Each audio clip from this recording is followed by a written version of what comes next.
Aujourd'hui, on reçoit Maude Bilodeau, conseillère d'orientation professionnelle au service aux étudiants à l'UQTR. Bienvenue à cet Espresso pédagogique.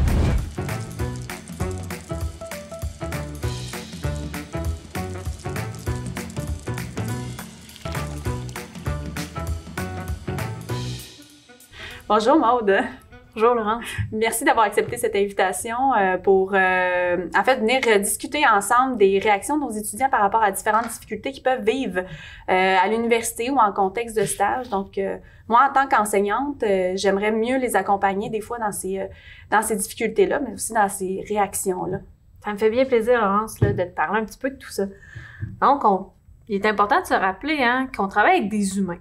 Donc, peu importe la difficulté rencontrée, chaque personne va réagir vraiment différemment. Donc, il y a autant de réactions possibles que de gens qui rencontrent de difficultés.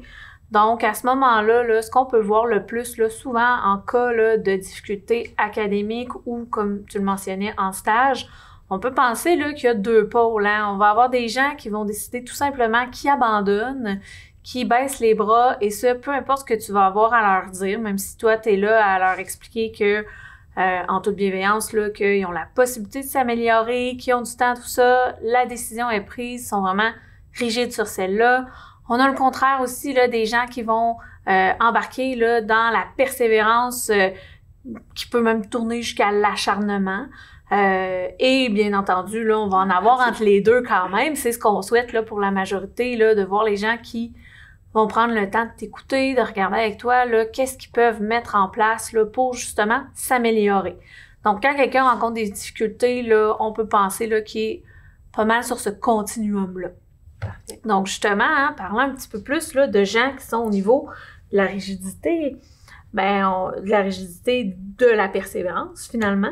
Donc, on peut penser, oui, la persévérance, la détermination, c'est des belles qualités qui sont importantes à avoir dans un cheminement académique, puis même dans un cheminement professionnel et dans d'autres aspects de la vie, on se le cachera pas.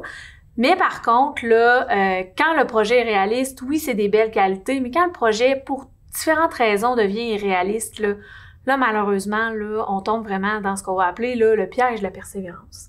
Okay. Donc, c'est sûr qu'en tant que toi, superviseur de stage, je sais que tu enseignes aussi, donc enseignante, accompagnateur de stage, tous ceux qui gravitent en fait autour de l'étudiant, vous voyez ses forces puis ses points de vigilance. Puis c'est dans votre rôle, en fait, d'adresser ces choses-là avec la personne étudiante.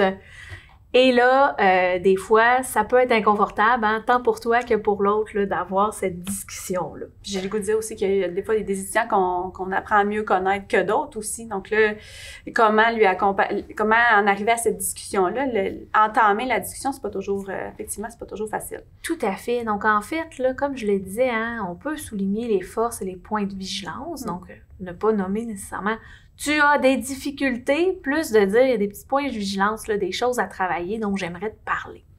Donc, à ce moment-là, il est important d'être super bienveillant dans ta communication. Il ne faut pas oublier que l'étudiant, la personne étudiante qui se présente devant vous, elle est en début de carrière. Elle commence, elle débute. Donc, c'est normal que tout ne soit pas 100% parfait. Ça, vous pouvez aussi le rappeler lors de la rencontre, que la personne est là pour se développer. Donc, à ce moment-là, les réactions, comme je disais, vont peut-être être différentes. Si la personne fait le choix d'abandonner, malheureusement, c'est pas de votre faute. C'est pas votre responsabilité non plus. Si la personne décide de trop s'accrocher, en fait, là aussi, il peut se passer différentes choses. Moi, je dis toujours aux gens, fais attention pour, oui, persévérer, mais pas te faire mal. Quand la personne se fait mal, comme je dirais, là, elle est rendue justement dans l'acharnement. Il y a plein d'affaires qui peuvent amener une personne à trop persévérer puis à se lancer vers l'acharnement. Ça peut être la pression des parents, la pression de l'entourage. Donc, je dis les parents, mais des fois, ça peut être les amis, le frère, la sœur, des choses comme ça. Le refus de l'échec, le refus de voir aussi ses difficultés. Il y a la possibilité aussi de voir l'échec, l'abandon comme un échec. Ouais. Donc, à ce moment-là, c'est des choses qui sont quand même pas faciles pour l'ego. Donc, à ce moment-là, là, il y a tout ça. Ça peut être la peur de l'inconnu aussi, hein, de dire, ben je le connais, moi, ce milieu-là, je suis pas à l'aise de penser à un autre milieu et tout ça. Donc, à ce moment-là, là, vous pouvez constater là, ces différentes situations-là qui se passent avec vos étudiants. Donc, advenant que ça arrive, à ce moment-là, ben, il y a la possibilité quand même d'accompagner justement cette personne-là, de dire bon, quelles sont les difficultés que tu rencontres? Parfois, justement, ça peut être un manque d'organisation, donc d'aider la personne à s'organiser. Ça peut être une difficulté là, au niveau, par exemple, de la timidité avec les collègues, etc. Donc, à ce moment-là, là, vous pouvez quand même là, accompagner cet étudiant-là là, du mieux que vous le pouvez. Et sinon, là, vous pouvez inviter votre étudiant à consulter là, un conseiller d'orientation là, au service aux étudiants de l'UQTR. Donc, en fait, là, c'est ça, la personne va se retrouver là, dans un processus qui va l'aider là, à analyser hein, l'expérience en stage, réfléchir en étant accompagné. Ça va lui permettre là, justement de soit être accompagné tout le long du stage selon le besoin, ou sinon là, d'observer, d'explorer là, d'autres options qui pourraient être possibles pour lui ou pour elle. Donc, la personne là, va être accompagnée là, pour cheminer dans la connaissance de soi, la connaissance des professions, la connaissance des formations et tout ça. Parfait. Puis, tu sais, j'ai l'impression aussi que bien que les parents, dans certains cas, sont plus présents que d'autres, ceux qui sont présents, c'est rarement, en fait, c'est pas fait de manière dans le but de créer peut-être cette angoisse-là chez l'étudiant qui, lui, se dit, ben je veux pas finalement changer de carrière parce que mon père, ma mère pensent que c'est une bonne idée, tout ça.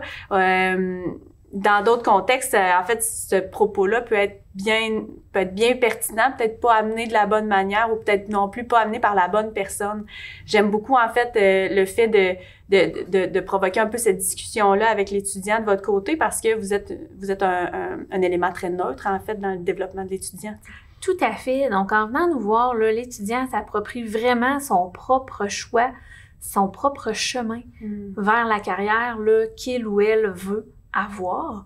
Puis oui, on les aide à accepter hein, la pression parentale. Parfois, on peut les aider à trouver là, des façons de se sentir à l'aise, de parler de leur projet avec leurs parents.